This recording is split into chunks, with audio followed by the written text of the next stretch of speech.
Yeah, kind of.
Hello, Parvati, Miguel, Cristiano.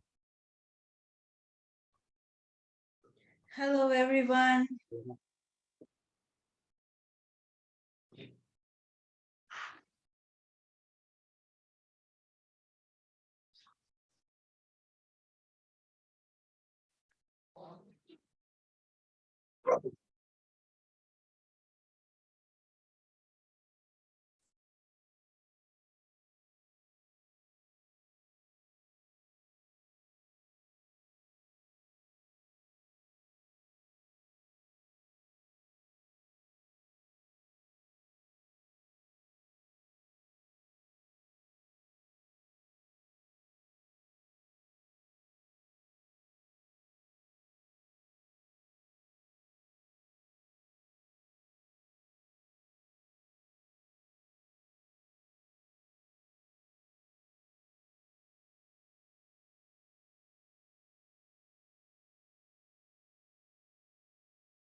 Peter needs another 5 minutes.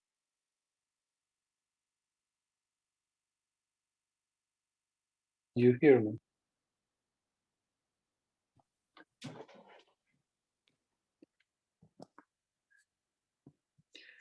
Bon dia, good to see you and apologies for starting late today. Hello, good morning. Good morning, good afternoon. Hello. Do you hear me? Yes, I'm going to turn up because I think it's quiet at my end.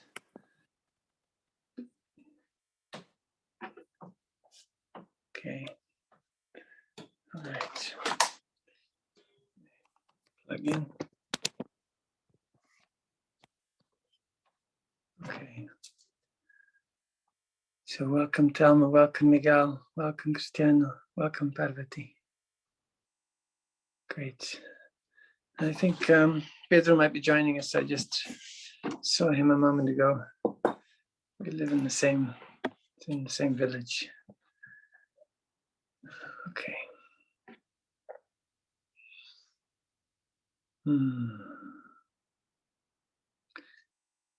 So I had proposed to go through some of the specific details of the GraceFlow practice today to help any of you who are wanting to guide this practice to understand some of the particularities of the practice. It's a simple practice, as we've talked about before. It's very simple, but there are some very specific ways that it is guided to help to empower the process. But I'm happy to begin by just checking in with you, seeing what your needs are today, and seeing how we can address what's present. And I'm happy to, if there's plenty to address for what you bring today, I'm happy to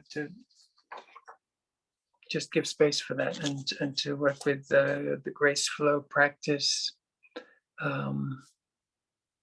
at a later time, if that's what works better for the group today. Maybe I can start. Hello. So that is great news, actually, because next week I will be having a week silent retreat. So I'll have a lot of time to practice. So it's good to get the details and get more grounded in these little corners of the practice. So I'll have time to explore them next week. Great. Okay.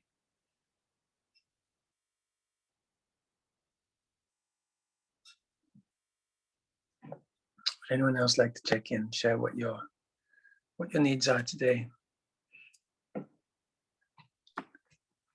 What would be meaningful for us to work with today?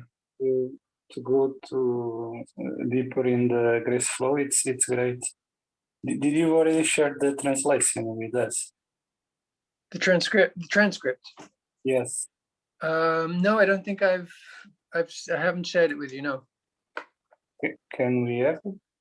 Yeah, I can send this to you for sure. What I'm looking at is a printed version, but I can find where I have the file. Yeah. Okay. Thank you. Okay. Hello, everyone. Hi, Parvati. I'll try to check in. I've not been feeling motivated last few weeks in general, and have been in a lot of pain in my head and especially in my eye. And still today, we don't know what's causing this. Doctor says it is a headache, but still have to do some examinations to check it. And I'm really like, today I just woke up like asking for a cure for this because it's been too much. It's been like almost a month with this pain. Sometimes I have a little bit of relief when I take a painkiller and put some ice in the eye, but it's not enough to do a normal work, to have a normal day. I mean, and when I want to concentrate in my work, it's difficult, and I've not been going to the office since like 3 weeks, and my manager doesn't even know that.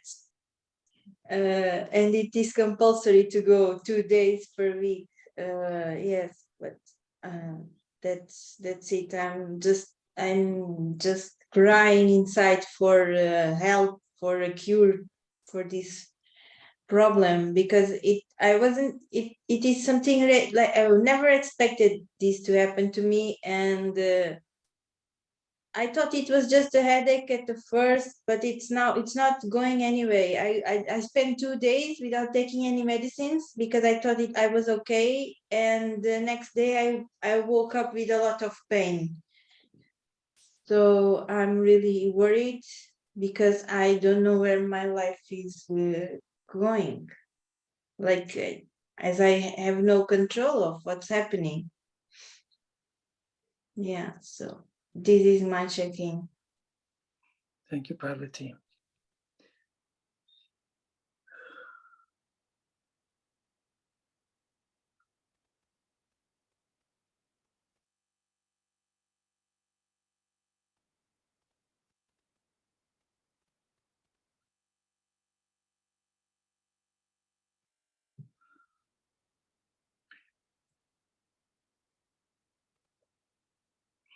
We can talk a bit at the end if you like about this also one-to-one.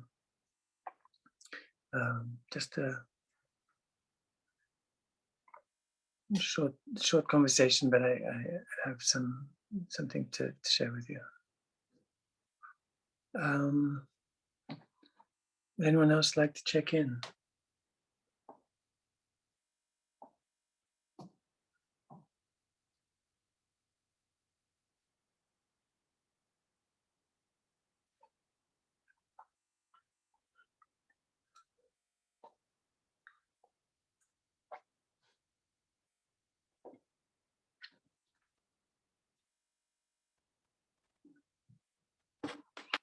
Okay. So, I'm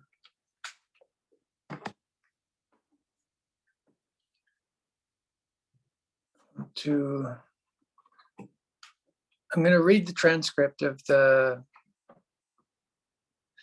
GraceFlow practice, and this is actually from a longer version of the GraceFlow practice than you may have heard in the recording. I mean, this was, I think, taken from the original, like 22 minutes perhaps of the guided process, and I then edited it down to a more, let's say, to the fundamentals, to condense it, also taking out not just taking out things that were repeated or things that were that I felt were less essential, but taking out gaps as well. So there was more space without speaking in the original 22-minute recording. Okay.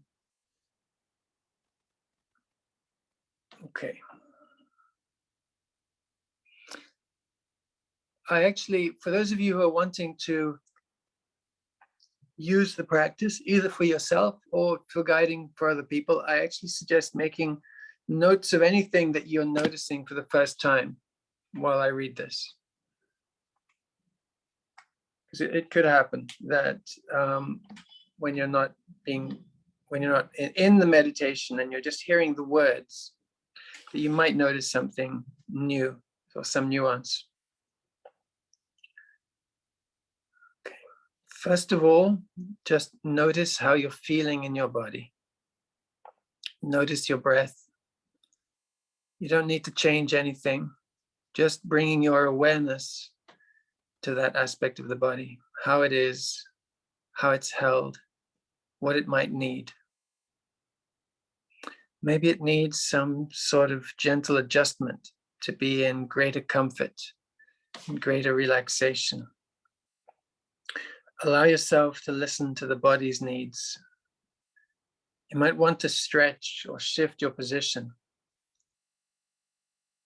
Throughout the practice, I invite you to have that same receptivity to what's going on in the body. To be light in your body so that this space for you to adjust, to move, for energy to be able to flow and to reconfigure itself through that lightness in you. I think so that it should have read, so that there is space for you to adjust, to move, for energy to be able to flow and to reconfigure itself through that lightness in you.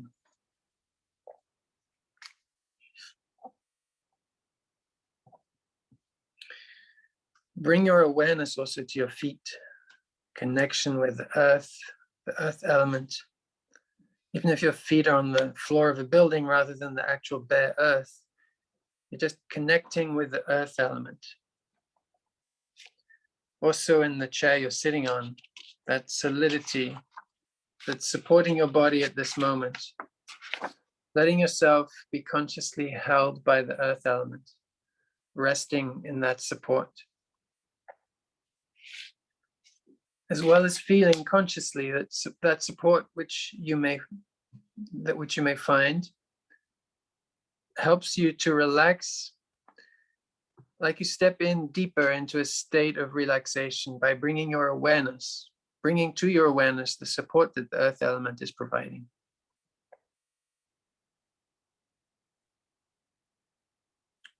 You can also stretch your awareness into the connection with the whole environment of earth.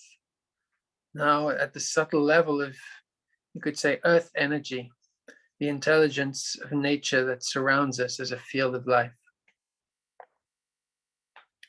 So the interconnectedness of you and life, just letting that come into your awareness subtly. And you can experience that also as a kind of support, the connectedness. Life's intelligence is supporting you. Life's intelligence is not separate from you. The field of vitality of earth interpenetrates every cell, every organ. You are also an expression of that intelligence. That expansive interconnectedness, you may find yourself also resting more deeply, relaxing more deeply into that recognition, that enjoyment of the conscious relationship with life.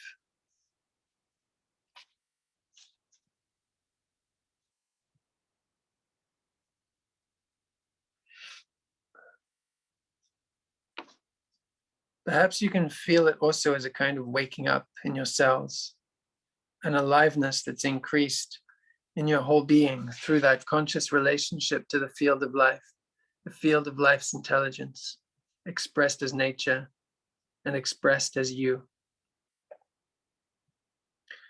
Again, you can be aware of your breath, not needing to do anything, to change anything, but to be aware of the breath and light in your body.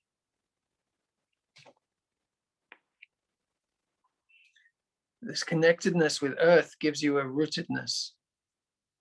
Energetically, you can feel that this connection, this conscious connection, because you're always connected, the connection with the field of life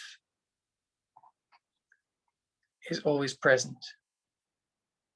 But bringing it to your awareness is like extending roots, strengthening the roots into earth, into nature, into the planetary intelligence.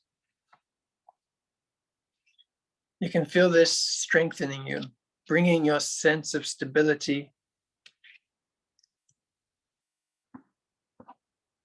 bringing confidence into your whole being. Perhaps you can experience the lightness in your body as light also, as the light in every cell. Vitality, prana, chi, different terms for this aliveness, this intelligence.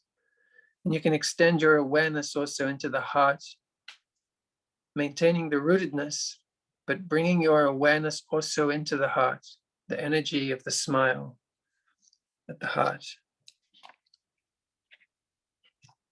the energy of gratitude, a quality of beingness.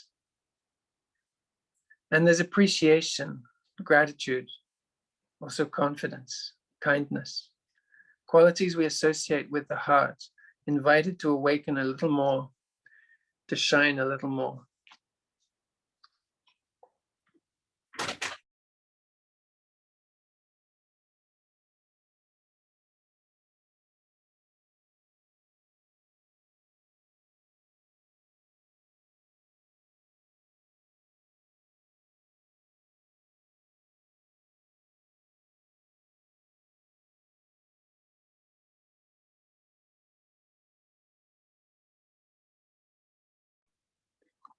And if you feel it's useful to concentrate more awareness in your heart area, you can place a hand over your heart. But touch can help to focus you. Touch can help to focus your presence, your awareness there.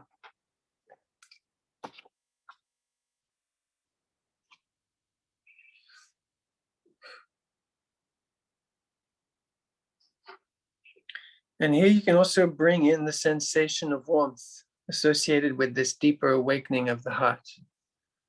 You can visualize, if you like, a sun rising in your heart. So the light is intensifying.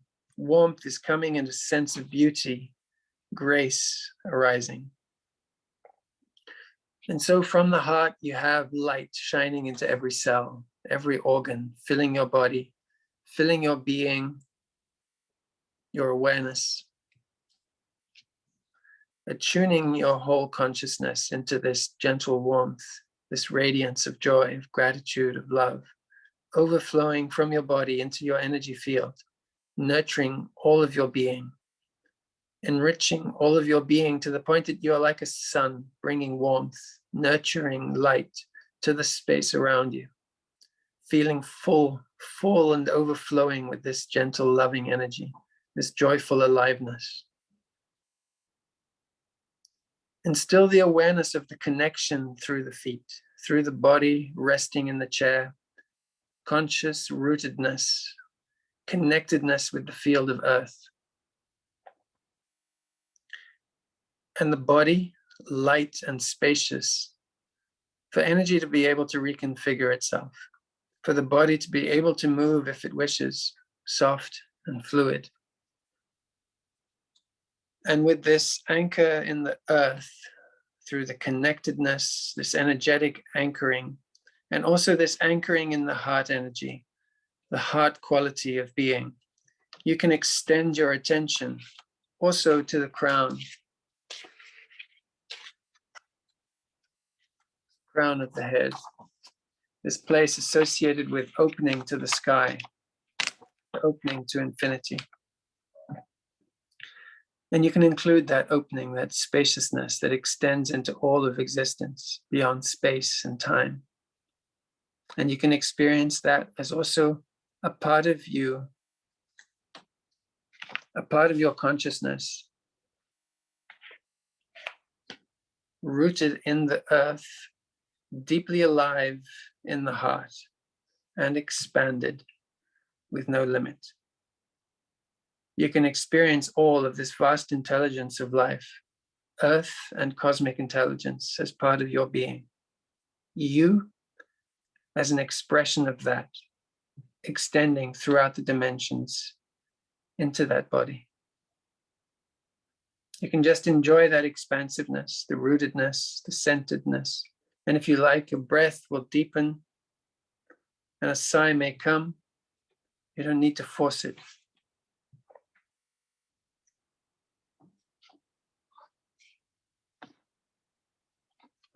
Just bring awareness to your breath so that it can be loose, available to serve as a way to release any layers of tension that may be present in the body and available to be released.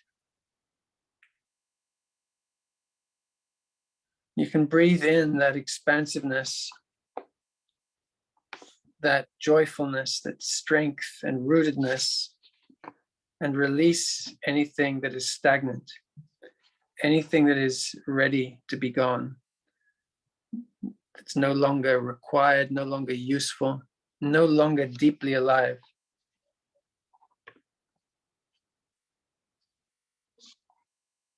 You can let your voice be uninhibited in that breath, in that expansion and release. And relaxing the voice, you access a deeper trust in life, a deeper sense of wholeness and naturalness, innocence. And in your own time, and letting it come by itself, you can be bringing your awareness in turn to each of these three anchor points represented by the connection with earth, heart, and the sky, or infinity, space itself at the crown. Just visiting each of these points to enjoy that connection, sustain that conscious expansion, and to weave together these aspects of your being by coming back to each so that you're feeling the wholeness that brings you, not just the rootedness that could bring heaviness, not just the expansion that could bring lightness and dreaminess, all three, which brings you a deep sense of embodied alignment, embodied presence, divine embodiment.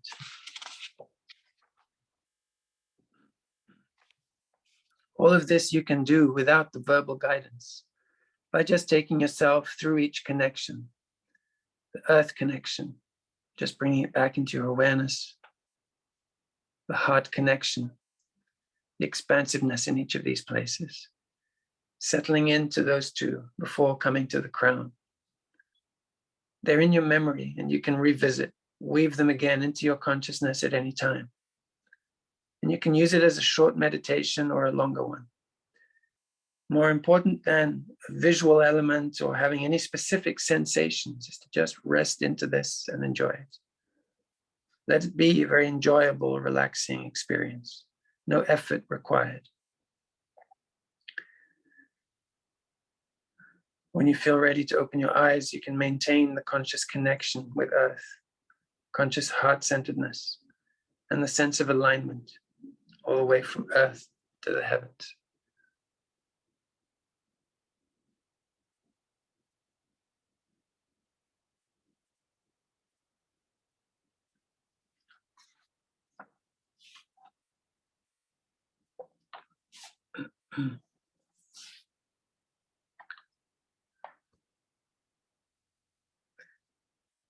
So some of you are perhaps doing the meditation as I was sharing the transcript.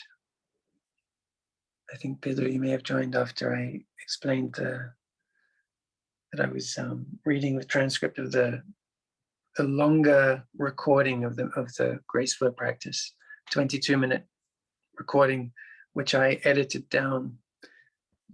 I think that the recording that's been most circulated, the one that you've probably heard, is actually from an edited version of this same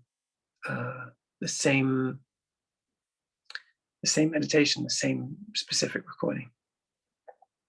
So there's a lot more detail here, and some of it is repetitive.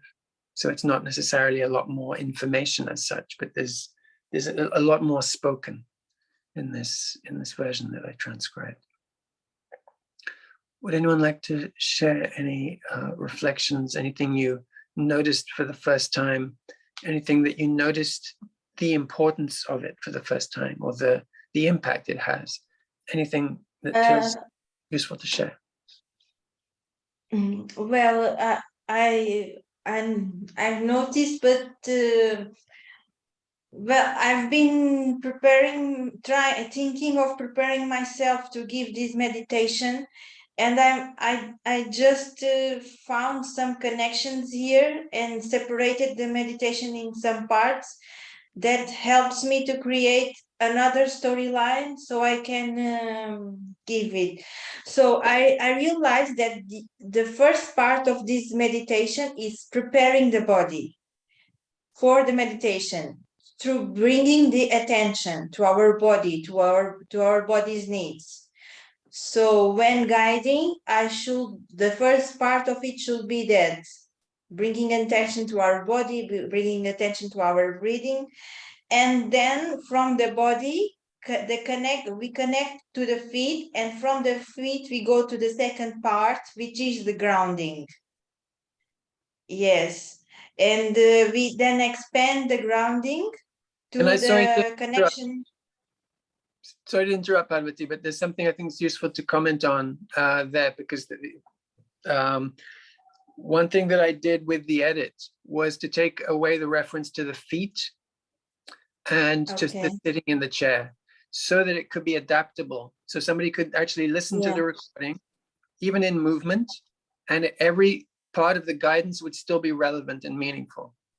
So in this particular version that was guided to somebody who was sitting down, these specific things, the feet on the ground, the sitting in the chair.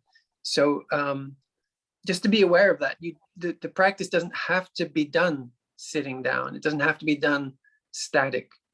But in this version, it is. That's how it was. That's how it was guided to one specific person on that day. And that's how they were. You could see them, they were sitting. Mm-hmm. And so it was relating to that context. Okay, sorry. Okay. So it'd be useful to clarify. It's fine to remind that then we put on the element that connects us to the earth. In this case, you used feet because it was the feet for that particular person. Yes. So we take on that element that connects us to the earth, and then from that connection we focus on grounding, and then we expand the grounding to our connection with the earth and the life's intelligence. Yes, and now I have to read it again because I found this method where I can separate it from parts and keep it. Sorry. Yes, I have to read your meditation again to finish this separation, the meditation in several parts, that for me it is easy to remind that, okay, I have to go to this topic and then to that topic. Yeah, to not forget any points. Yes, so this is what it came to me. Yeah, great. Thank you for sharing that. And I can also, I can summarize what I see as the key, let's say the sequential process, which you just did as well, but I can summarize what I see happening there, because you can begin with awareness of the breath. Sometimes I do that. So there are things that are also variable. I don't do everything exactly the same each time. Sometimes I'll say bring awareness to the body first, and sometimes I'll say bring awareness to the breath. And you may find that for somebody who's very anxious, right, if they're actually using this in a context where they're feeling anxious, they're not feeling very well, it might be actually, it might not be very comfortable to first of all go directly to the breath, because their breath may be tense, their breath may be kind of stuck. And having that brought to awareness, instead of feeling relaxing, could feel like they're focusing on what's tense, right? And so part of the variation is intuitive. It's just the sense of reading the moment, reading the group. And so I would suggest to always give room for that intuition. You can study the structure that I've created, but don't let it become too solid as something that you can't move from. it's more important to be engaged with the people you're supporting, engaged with the people you're guiding, and let the wisdom of sensitivity speak through you. That will perhaps create your own version of what the GraceFlow meditation does. You know, so also feel that I'm completely open to that being the outcome of this process. Not that you memorize the GraceFlow meditation, but that you discover one that is yours, that is an expression of your sensitivity, your wisdom, and your gift. So it may go either way. You may, you know, really integrate the GraceFlow meditation and use it, or you may find that it takes you to your own discovery and your own process. So I welcome you to be open to that.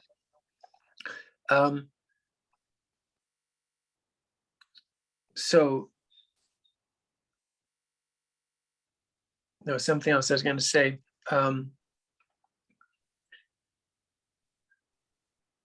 So either the breath may come first if that feels natural, or the more physical aspect of awareness of the body and how it is held in this moment. And you see, when you start there, awareness of the body and how it is held in this moment by the earth element, there is already a resignification that is suggested there, a resignification of your present experience. The physical reality of this moment is that your body is supported, right? Whether you're standing or sitting, or maybe just supported by your feet, but you're supported. The physical, the earth is supporting you. And normally we don't think about that, right? Unless we were falling and then we feel the solidity of the earth, or we've been out at sea, right? But normally it's not something we think about, not something we notice. It's not something that we appreciate. And so when I say re-signifying, this is what I'm talking about. You bring into awareness in a way that you can appreciate what was in your subconscious, what's happening, but you're not really aware of, has no meaning to you, no, let's say, conscious or emotional impact for you. And so this thing that's just there happening all the time in your subconscious, you're supported by the earth, becomes actually meaningful and impactful. Bring your awareness to it, and it allows you to actually melt a little and relax a little and feel a softening of the body and the breath happen as you notice the body is held. So you could call that step one, you know, as a general rule, bringing awareness to the body and its support, and it already begins to make you feel safe. That's, let's say, the main importance of it. Because you could say, oh, it's for grounding. Okay, yes, it is, but so what? What does grounding bring you? Why do we want grounding? And so I would actually say that it's this feeling, physiological sensation of being safe. That's the key component there, the key reason to begin in this way. You start to feel safe physiologically, and this shifts your nervous system, your breath, shifts your whole rhythm. The fact that you start to just notice, okay, I'm held, I'm safe, I can be here in this stillness of being held. Again, assuming in this case that you're still and not in a moving meditation. If you're in a moving meditation and you're not, like I said a moment ago, in a state of anxiety, or the person you're guiding isn't in a state of heightened anxiety, then maybe the breath is actually a more suitable first step to bring into awareness. You know, the breath is moving and the body is moving. And so there is, in that case, more coherence, more you could call it coherence. Your awareness is in the movement of the breath, and it invites for the body to be in fluidity also.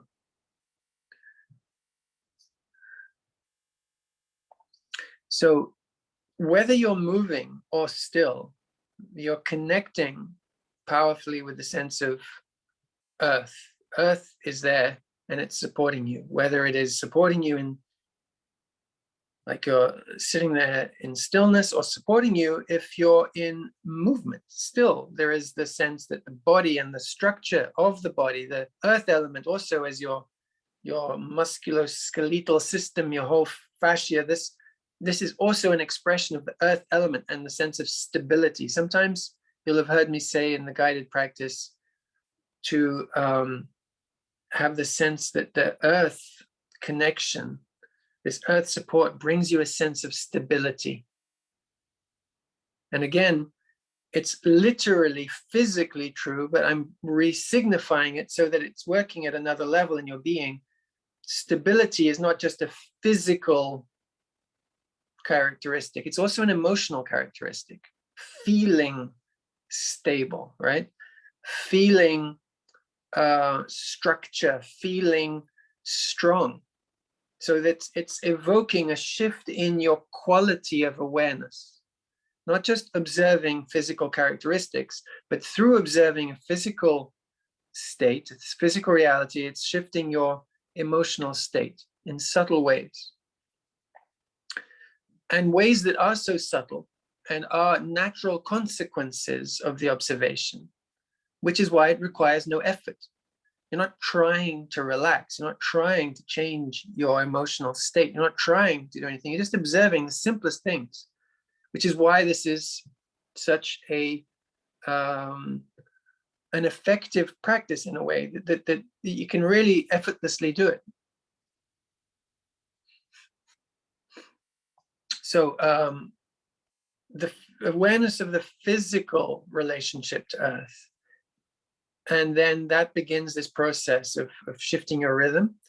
And then you can add to that, and I don't always add this, but you can add to that the awareness of the interconnection with the field of earth, the field of life, the intelligence of nature, the field of energy, right? So intentionally, that doesn't come first, right? I don't first begin by saying like open yourself to the field of energy, because that's expansive and it can be relaxing, it can be a pleasant experience, but it can also be a kind of ungrounded feeling that leaves you possibly a little bit dreamy, sleepy, and drifting off into expansion. But we're intentionally adding here the fact that it's an embodied experience we're looking for that will actually also induce that you come into contact with things that are held in the body, old emotions, old tension. We're creating a safe way for you to access what's there. And if we start immediately with expansion, we may dissociate rather than integrate. Rather than working through old stuff, releasing karma, we may be just having a break, a vacation from it. If we begin immediately with just expand, and enjoy and expand. So again, just to emphasize what's taking place here in terms of the effect of doing it in this way.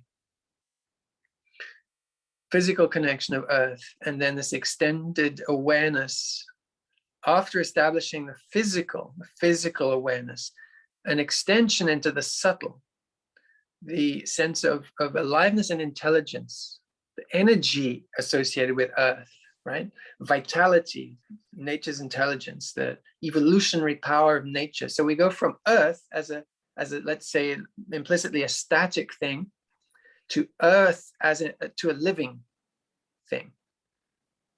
Okay, and that is a shift in what you're evoking. You're evoking, first of all, a kind of a stability and a safety, but then you're evoking vitality. You're evoking an awakening of energy in your being.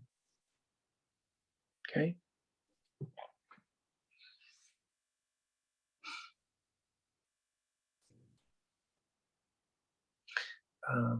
Evoking a sense of remembering, and notice that the word remembering is actually has to do with members, pieces or components of something coming back together. So we're remembering our connection with the field of life. You know, a day-to-day existence can put us into the frame of thinking, of experiencing, of relating that is separative. Our language itself, our culture is all about our experience as separate individuals. And so we are remembering our interconnectedness through this practice. First, by letting the body settle a bit, right? It has to calm, the body has to calm and settle before this remembering can be really felt, before it can be real. We can believe we're connected with everything, but it's different to believe it and to feel it. So we're going from, let's say, action, activity, and a sense of separate beingness into a sense of interconnected beingness, which requires a degree of shift and rhythm of the body for that to be able to really take place. Sorry, I went into a kind of quite a long description here before giving a chance for you to share some more on what came up for you, what you noticed. If anyone wanted to share anything, I'd love to hear from you. I really like your last explanation, because this particular part that you say that it isn't even it can be there or it cannot be there, the part where we connect to the life's energy and yes, life's intelligence. And whenever I use it to do the meditation, I was in that particular part, I was asking to me, like, what does this even mean?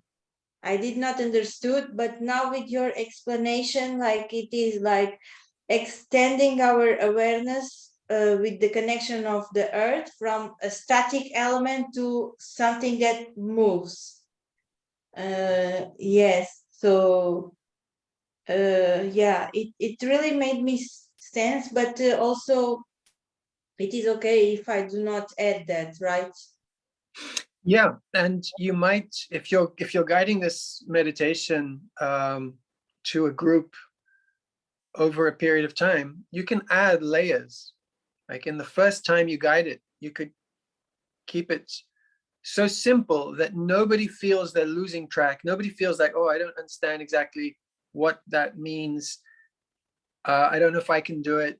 Like if you can trigger the least confusion when by guiding the simplest, then maybe in the next one or after 2 or 3 super simple versions, you might add that component of opening to the field of life, you know, and there might be a sense of like, okay, I'm familiar enough with this process to just be relaxing into it. And this new component can be something you relax into rather than try to get right, you know, just kind of relax into it. Like, okay, maybe I don't even know exactly what's meant, but I just let the words have their effect on me, right? And so maybe it starts to even happen. No, I didn't fully understand what it meant. It's actually starting to happen anyway, because the message is kind of getting through at some level. But if you add a lot the first time, then people might just feel like, oh, I can't keep up. I don't know if I can do this right. You know, so simplicity and giving space, giving time for each component. This is actually an important aspect that I may have not even mentioned before, and maybe it's obvious enough, but giving time for each component to be felt and to not feel like somebody's having to struggle to keep up with instructions. So another question, for imagine for a small group or even a big group,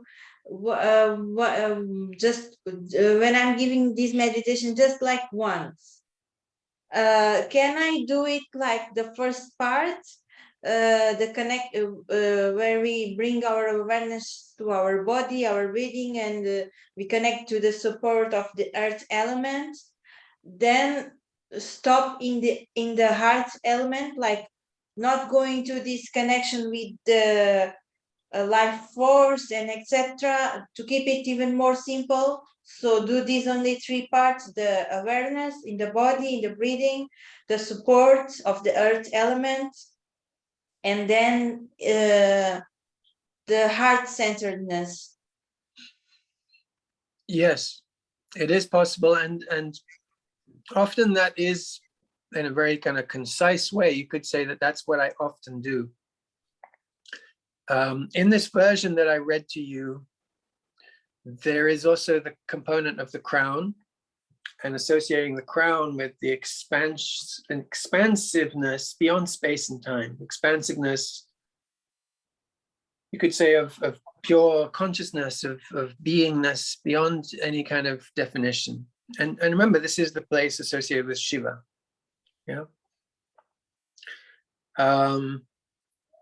I don't always use that component in the meditation for the same reason I mentioned a moment ago. If you bring in expansiveness, people can dissociate, disconnect, and just drift into sleep, really. So this component of the crown,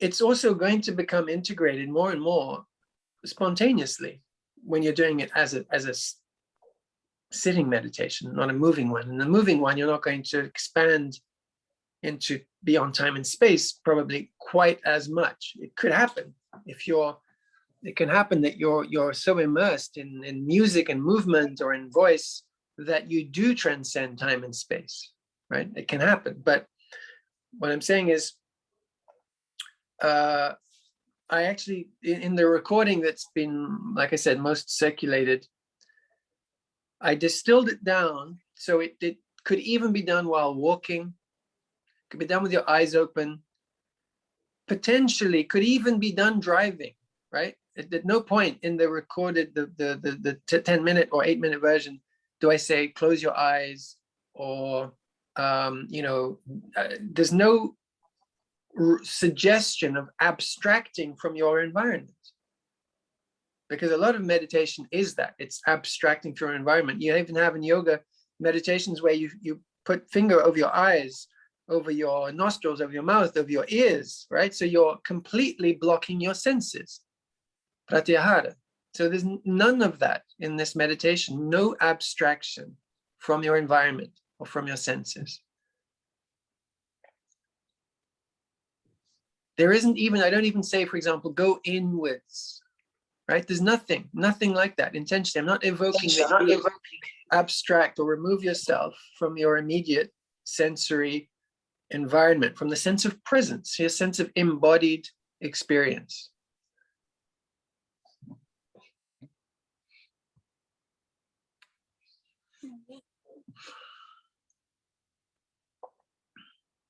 We're working with this particular meditation with turning your embodied experience into one that is rich and beautiful and joyful, so that you have no need to try to abstract from it to find peace. You have no need to try to transcend your embodied experience to find God. Instead, you're finding God shining through, you're finding the divine shining through this embodied experience.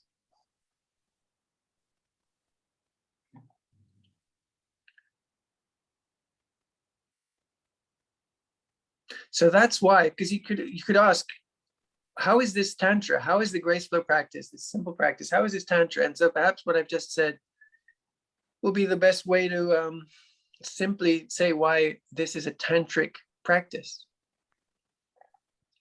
Because in contrast with so many spiritual practices, we're not trying to abstract from your present experience at all. You are really creating conditions to, in a way, create a portal in this moment, in this body, to create a portal into infinity in an embodied experience.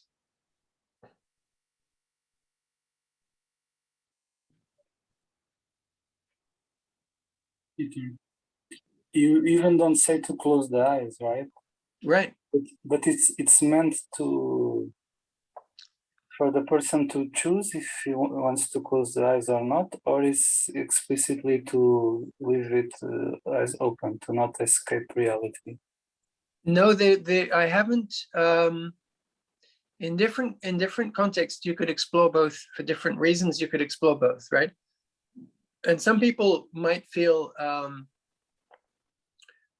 a difficulty in relaxing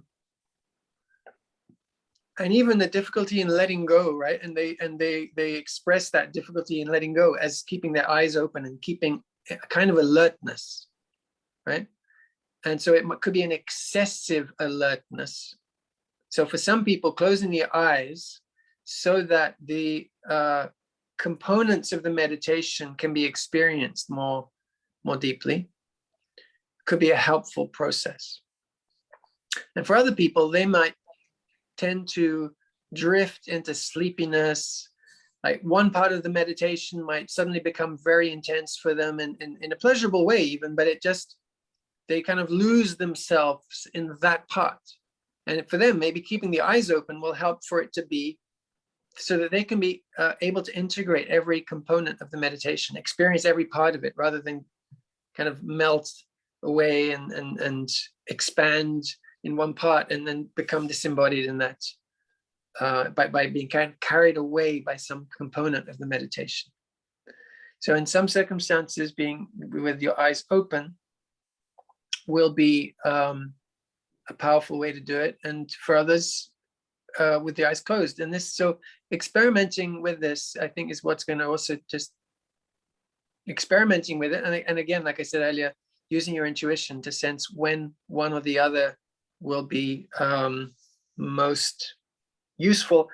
And you can even, if you're in a group, let's say you've got a group and some people have got their eyes closed, some have got their eyes open, and you can acknowledge that and say, nothing needs to be pushed. You don't have to have your body in any specific position. You don't have to worry about whether your eyes stay open or closed.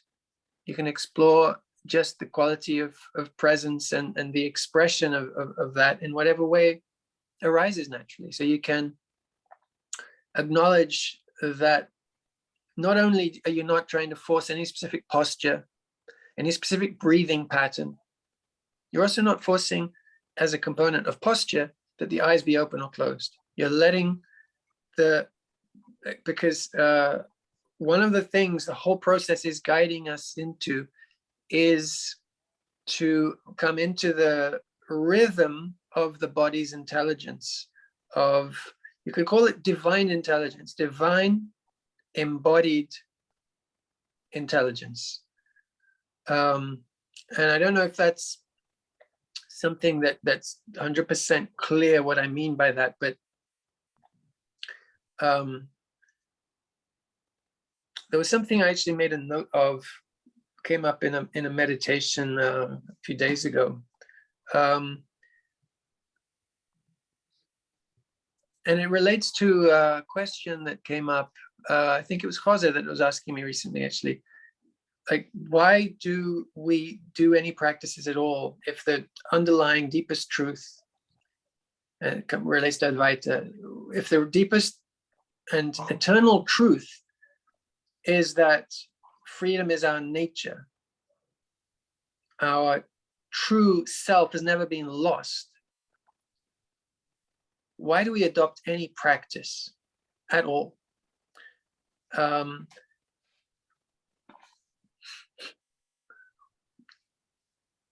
And so the answer that I would give to that is that our experience, our socialization, our social conditioning, our domestication as human beings has created an override of certain natural, let's say, natural expressions of intelligence. They've overridden our organic rhythms, they've overridden our organic expressions of self-regulation. So in the attempt at being civilized, at fitting in to a society, which is programmed into us, we will, you could say, we are compelled to try to fit in. And that attempt to fit in creates this override of natural mechanisms. And this is a multifaceted thing. It relates to our sexuality, but it's not just about our sexuality. It relates even to just the ability to be in a public open space, a place with other people, and to feel comfortable to yawn, to stretch, you know, to sigh. These things are inhibited in most of us. We don't notice because we don't think, oh, I can't sigh right now. Oh, I can't yawn. We don't notice these impulses arise, but they're suppressed. And I joke about how then we have to go to a yoga class to be told to stretch because we have inhibited the mechanism that tells us in real time when we need to stretch. We need to go to a gym to run in one spot on this what are they called, the running machines, or to cycle in one spot so that the body can be active, and because we tend to inhibit that childlike excitement that makes us run around and play as a natural expression of life, right? That so much of the natural expressions of life are inhibited, that this is why we have to adopt practices. Because we have created a tremendous amount of inhibition around our, let's say, our natural pulse of life. So we experience life in an inhibited way. We feel like something's wrong, something's missing. It's the feeling that's the natural result of all that inhibition. So we can say the truth is we never lost ourselves. The truth is that everything is one. The truth is interconnectedness. And yes, that is a, let's say, a physical truth, a mystical and even physical truth. There's no separation in the universe between anything. Our senses and our concepts separate, create delineations, but the physical universe is in interconnectedness. It is a sea of energy. But our experience, our socialized experience, the experience of having language so deeply embedded into our experience that we see in terms of concepts, right? Everything's mapped out in a, like a virtual mental reality. So we're experiencing abstraction from reality. We're experiencing a virtual conceptual reality of life. To a great extent, that's where we exist in an abstraction. And so if we were to say, well, why would we practice anything if everything is one? So that we remember, experientially feel that truth. So that that truth becomes more and more self-evident.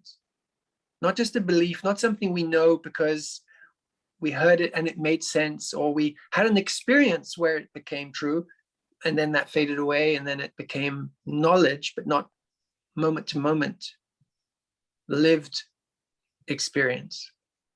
So practice reveals the truth and makes it more and more embedded, let's say, as our natural experience again, right?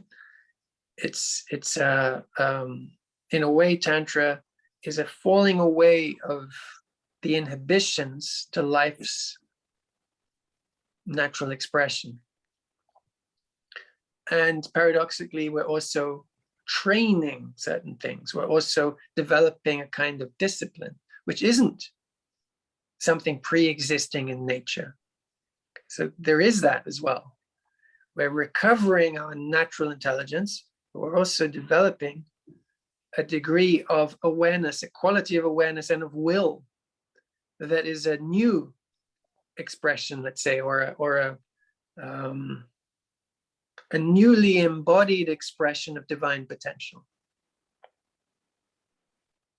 Maybe we're going off topic in terms of the GraceFlow meditation specifically.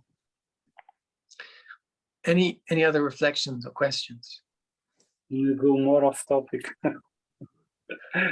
Because in the context of Parvati question of the health problem with the eye, this, when we connect to this intelligence of life, this energy can be used as a healing energy too.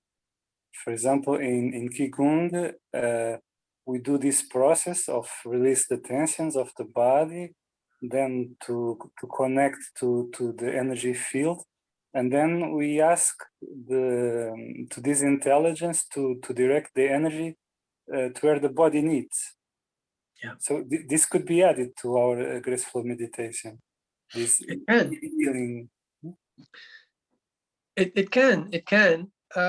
It's actually to some degree already there implicitly, maybe not so much in the version that I read to you, this transcript. There is just a reference here to energy reconfiguring. And that's where I say it's implicit, right? Energy, if it's no longer inhibited, held, stuck, tense, rigid, if we start to soften and feel safe, then self-healing processes will be enabled. Energy will move to where it's needed. Energy will balance itself out again. Energy will begin to flow again where it's been inhibited and let's say strangled. So it can be added as an instruction. But there is really the GraceFlow practice, as I share it, is very minimalist. It sets up the conditions for this kind of thing without specifically saying, do this or do that. So I, for example, I don't say relax. That's very intentional that I don't say relax. I create the conditions through guiding awareness of this and attention to this, attention to that. The relaxation arises. Energy flows to where it needs to, but it's not by saying, okay, take the energy from here to there, move the energy from here to there, which is also why I mean, it may not be obvious, but it's why I've maybe several times described the meaning of Kriya and talked about how you have Kriya as an intentional way to move energy, to move life force, to configure your life force in specific ways as a yogic practice. But Kriya can also mean the spontaneous reconfiguration of your energy, the spontaneous change in your physical posture, your breath. Maybe mudras will arise, maybe a pranayama, maybe an asana will just arise spontaneously. The energy will do what it needs in a kind of self-healing process, in a kind of detoxification process. And so I'm keeping it very, very, very light, let's say, in terms of what you get busy actively doing in this practice. So you are actually really getting out of the way with your attempt to make anything happen.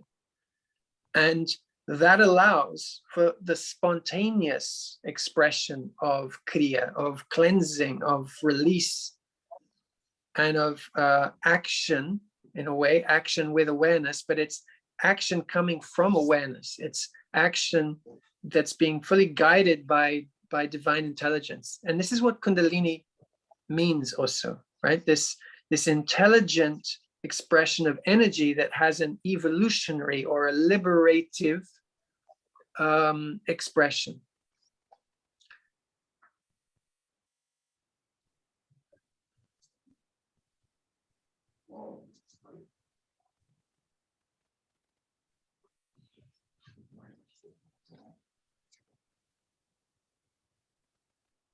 So there's a balance here. I think it's good to mention this again. Also, there's a balance here in the guiding process and in the allowing for an effect to take place, not because the person has been guided to do something, but because you've helped them allow for something to happen.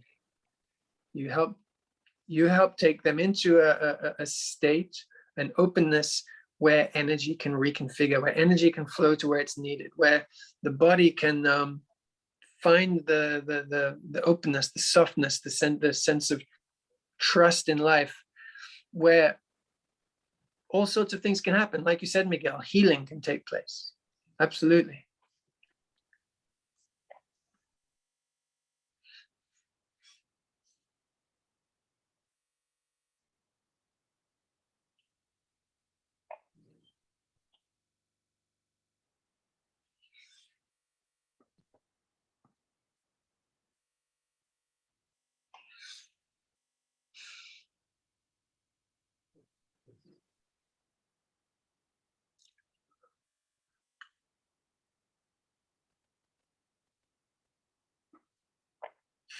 Any other reflections, questions?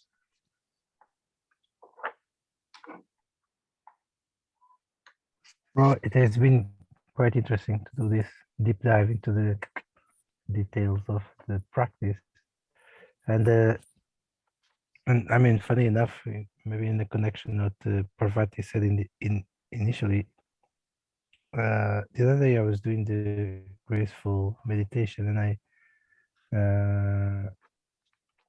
yeah, because in the recording I was following, there is the mention of the feet actually, but I felt this support, this earth element throughout the whole body, really, and it became apparent in actually the eyeballs, because the eyeballs are just not hanging, they are just being supported by the sockets. There's something supporting the eyeballs, and I realized that actually there's something supporting everything, that this earth element is not only felt by, the chair or the feet, but there's also like, there's like, bone supporting, there's the neck supporting the head, there's the head supporting the hair, there's all these continuous of the earth element throughout this experience, the human experience, no, and the experience of the world. So it's interesting also that you remove these particular very focused attention on the feet when actually it's all over. Yeah.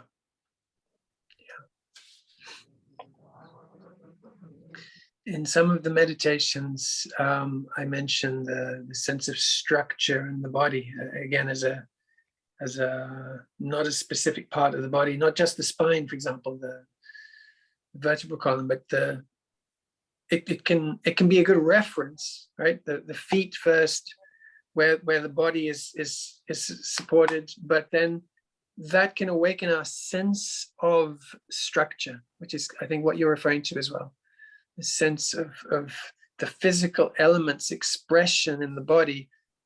And again, reminding of what I mentioned earlier today, going from that physical, which we can think of as kind of the mineral, right? The literal physical earth, and then experiencing the organic expression of life on earth. Right? So it's material, it's solid, but it's a living, pulsing, morphing experience of embodied life. So structure, so solidity, rest, and then structure, and then let's say a certain softness and fluidity. There's a kind of an order that we go through. Restfulness, associated with the solidity, which also brings you, and I didn't mention this, but it also brings you to, let's say, presence, in the sense that the mind can be drifting off in multiple directions, but with the moment you're aware of sensations, right? Even if it's just the sensation of, oh yeah, I feel my feet on the ground, I feel my buttocks on the chair, I feel my legs again. Just that brings you out of elaborating out into abstraction, and it brings you into palpable experience, which can be a relief. Just that can give you a sense of, here I am, here's reality. I can taste it and feel it again. We can feel like we've been lost, wandering around in mental labyrinths, and then here I am. Okay, I'm found again.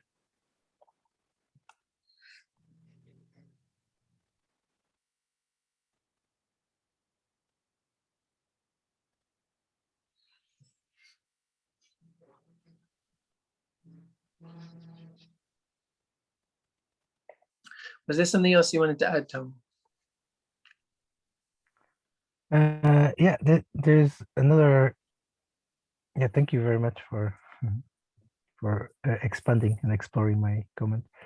There is another thing that I would like to bring, because somewhere there was told that actually this graceful meditation is also called 3 pillars, but I'm already counting a lot of pillars. There's the breathing, there's the grounding, there's the heart, there's the crown chakra. So I wonder, which are, the main pillars. And I think what you're referring to is, I used to call it 3 anchors, and the anchor. it related not to 3 principles, because like you said, there's a lot of elements or principles or pillars in the sense of like key components, but the 3 anchors related to locations where you're anchoring. So like the place where you connect with earth, and usually that would refer to the first chakra as the first place of anchoring, the earth connection at the first chakra, the earth chakra, right, the root chakra. So that would be anchor number 1. And the heart, this place that's thinking of it in terms of the 7 chakra system, it's the middle point, the place where the upwards and the downward forces are meeting and are in balance symbolically. So it's your center, your place that also feels like home, your place of connectedness, let's say horizontally, so earth, and then this place of openness to life, heart, and the crown. So it's 3 in the sense that there is 3 specific locations that are on the one hand locations that you can have as a reference, but they're also openings to experiences or qualities associated with each, like restfulness associated with the earth, solidity, safety, and at the heart, joyfulness and the other qualities, right? And a sense of openness and expansion, and expansion with a sense of love and confidence and joy. And then the sense of safety and openness allows for openness beyond any kind of specific relatedness, in a sort of non-dual sense of expansion at the crown. So that's what the three as specific elements referred to. I haven't thought about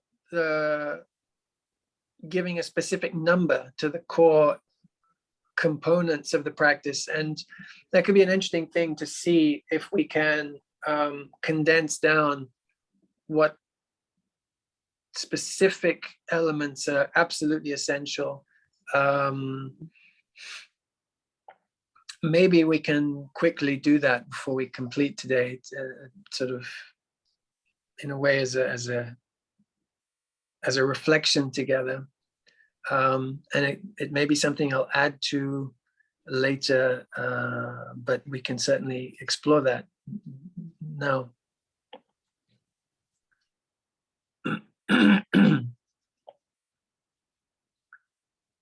Is there anything else you wanted to say, Tom? Well, just thank you for the clarification. Okay, thank you.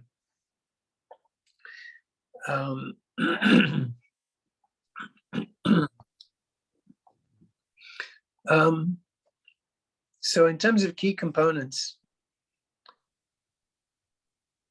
certainly, I think that the words like grounding, I think are actually not necessarily that useful for most people, because I don't think it's very clear what it really means. I think when we speak of grounding, there's the obvious aspect. Well, in some sense, it means you connect with the ground, with earth, in some sense, but in what sense and for what purpose? I think that there is a vagueness to the term grounding. So I tend not to use it. Again, I tend to use this practice as a way to create grounding, but I don't say, okay, ground yourself, do some grounding, because I don't know that it's clear what someone should do when you use the word grounding.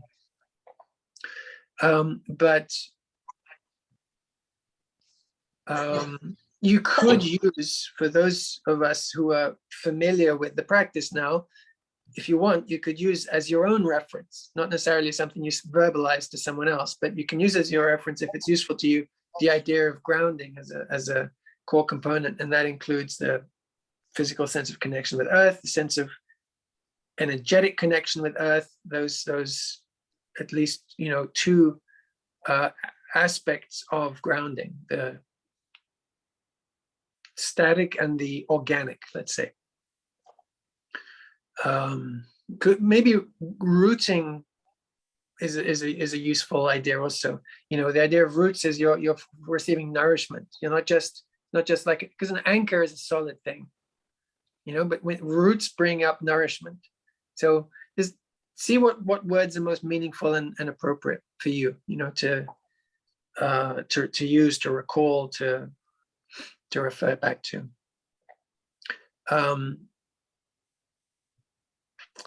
There is a principle here that is about balance of forces. So we work with solidity and fluidity, and at various points. Even here, we're doing that right from the start. So connect with earth, solidity. Connect with the life force, fluidity, you know, like don't get into the idea that you have to sit very still, like some sort of perfect meditative posture. No, just relax, feel supported, and allow for the body to be soft and open.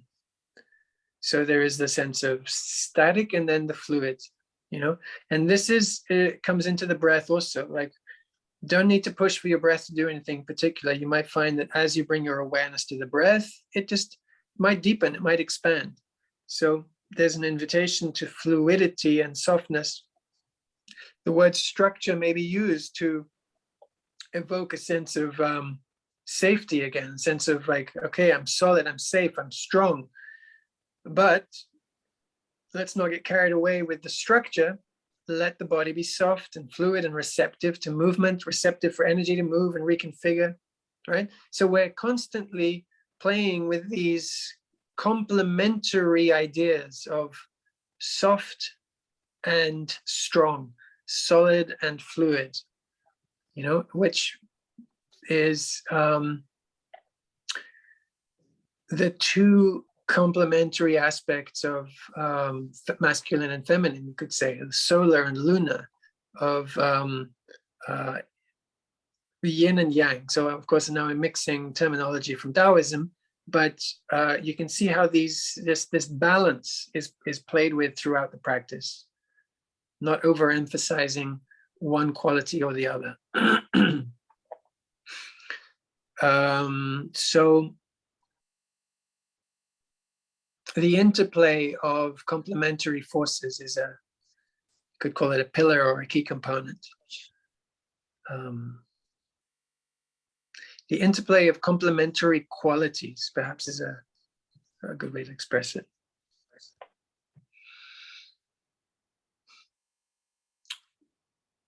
Grounding, interplay of complementary qualities, and connectedness, I would say, is a core principle here, a core component. Connectedness. So it's connection with earth, but it's also connection with all of existence. Begins with your physical noticing of, yeah, here I am connected in the sense that resting upon, right? There's the physical contact, which is a kind of connection, right? When you connect with something, it doesn't mean you become one with it immediately, but there's contact. So we go from contact to a sense of connection in a deeper sense, right? The interconnection of life, the interplay of the forces of aliveness outside and inside. So connectedness is being cultivated as a felt experience, connectedness. Even before going into the place of the heart, right? Connectedness with the field of life. But then when we work with the heart and the joyfulness and the sense of trust and confidence, that enables for more openness and interconnection. So more deeper connectedness can be felt, a sort of a joyful connectedness with all of existence. With the heart opening up, connectedness is enriched. It's expressed in a different way. Like I said earlier, like a horizontal expansion connection. So there's vertical downwards connection, horizontal openness, interconnection, and connectedness that is transpersonal and even beyond the idea of relational, you know, and the crown. Connectedness that is union, that is beyond separation of any kind. So connectedness as a core principle. Anyone else want to add any observations of what we feel could be core principles? And I won't extend much longer. I think we'll complete the class in a moment, and we could even continue this process in the chat and come back to it at the beginning of the next class. But any other observations, suggestions?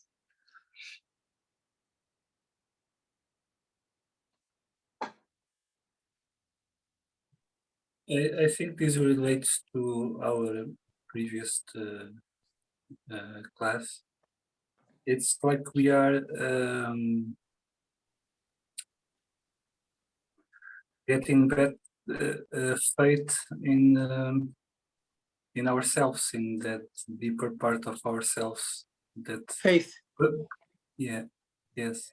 Because in one thing, I think the thing that I like more in the graceful meditation is when you say we are not different from this intelligence of life. I think that's for me. It's what triggers me more. It's that expression.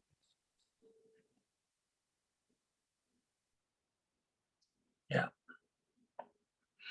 That is definitely one of the key components, or even to the point where I've sometimes said it is the main purpose of the Tantra Foundations program, the main purpose of what's to be really deeply integrated in the teacher training at the initial level, is like getting the importance of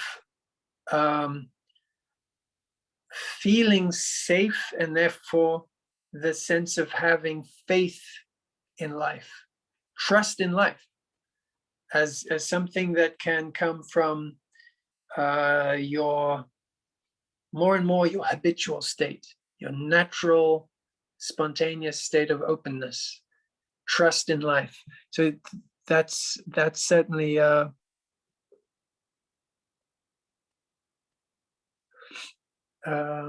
Yes, a component of practice, and one of the key reasons for the practice. Yeah. Yes.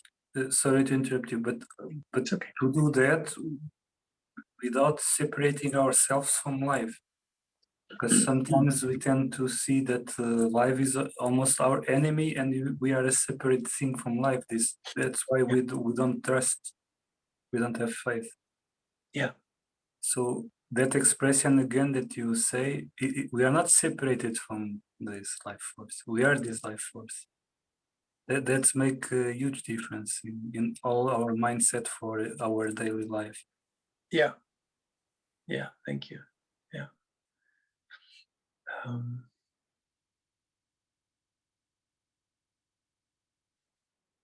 Yeah, you can develop faith in life as if life is this external intelligence, and you can develop a sense of faith in it because it's not separate, because it's you, it's your intelligence, it's the intelligence that you are an expression of.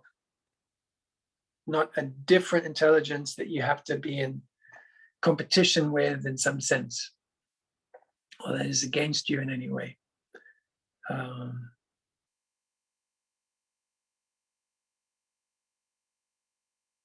So the connectedness, this relates partly to the connectedness idea, you know, connecting with earth, connecting with the field of life, connecting with the divine intelligence. But you could think of this as perhaps as a slightly different category, because you can think of connecting with earth as let's say potentiality, like prana, as a kind of just life force. But then life force as energy, as vitality, isn't necessarily quite the same as intelligence, divine intelligence, which has a coherence to it, and you could say a kind of purpose, or an intuitive intelligence to it. The same way that we attribute to Kundalini a kind of purpose to it. It's not just energy, it's energy that's guiding you into your full expression. So it's life's intelligence.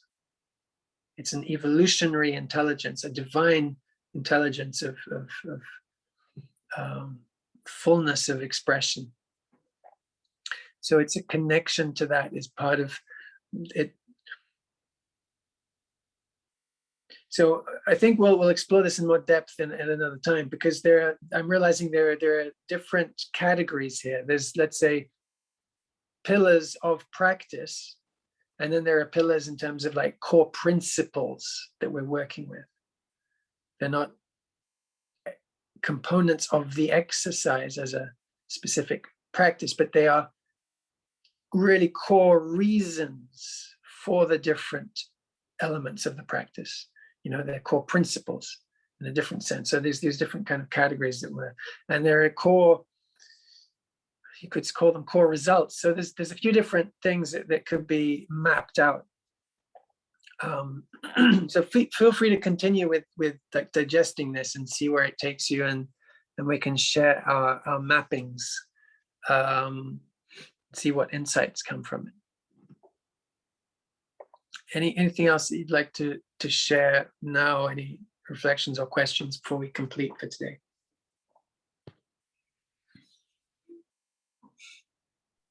When I was considering myself something separated from that life force, then I was thinking that I was going out of tune of that life force, and not seeing, no, this is just taking this expression that can have pain, or it's not so pleasant, but it's still the life force. So I was feeling like I was losing from myself, but I was never.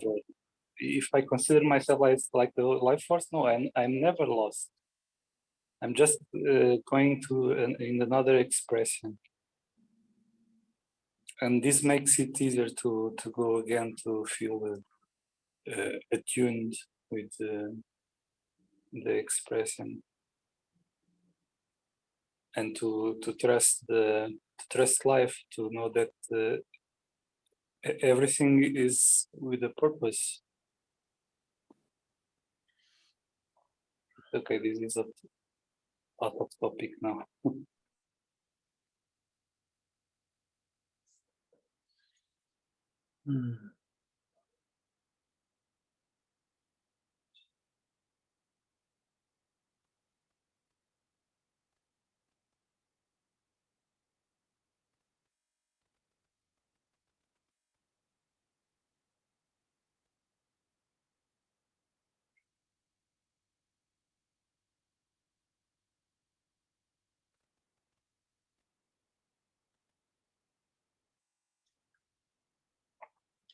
Perhaps mention one more thing, which is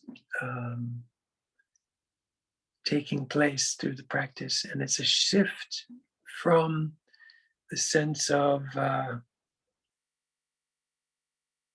let's say, the habitual, socialized reality of I have to direct my life and direct my decisions, my actions with my rational mind in order to make things work out. my life or my self-realization, my success in life depends on my mind figuring things out. And we're practicing through the GraceFlow practice, we're actually retraining our experience to discover nature's intelligence, which you could also call Kundalini, or our intuitive divine power can guide our life, shape our life. Our decisions can arise through as an expression of divine intelligence, rather than analytical intelligence, which is relatively limited.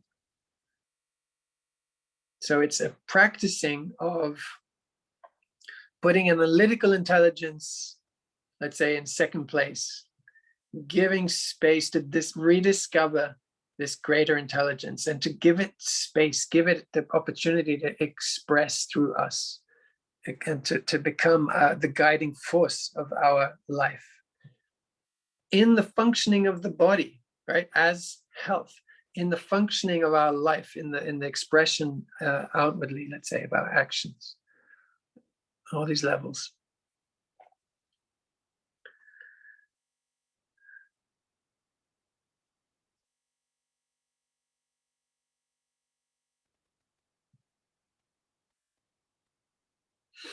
Okay.